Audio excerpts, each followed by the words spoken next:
Dear students, let us begin with some fundamental things, and then in this lecture we have to basically arrive at Schrodinger time dependent equation and time independent equation.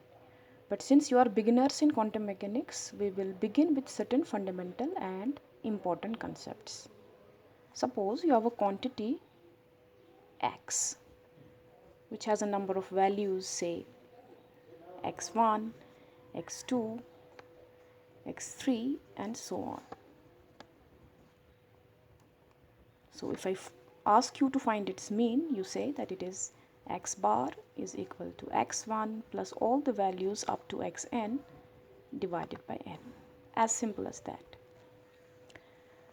But if the quantity is of the nature that it can acquire any value in the range x1 to xn, that is, it is a continuous range of values.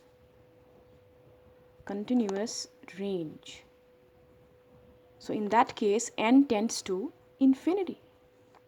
That means x bar is equal to something divided by infinity, and that is 0.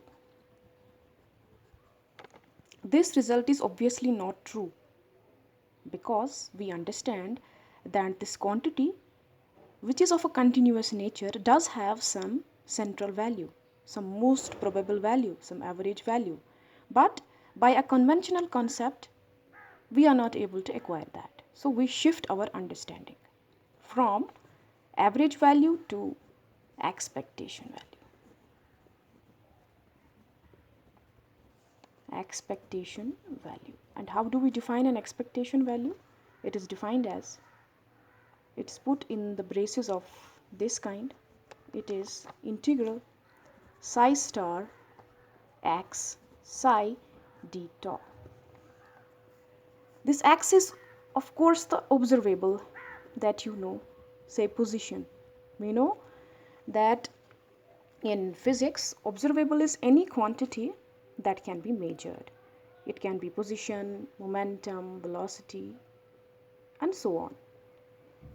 D tau is the volume element measured over a volume in space, dx, dy, and dz. But the new thing that you are looking at is psi.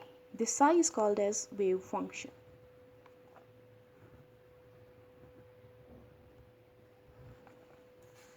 So this is the new term, a new concept that you need to understand today.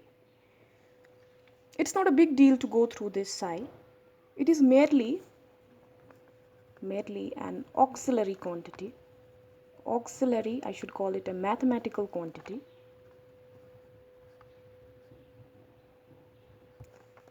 which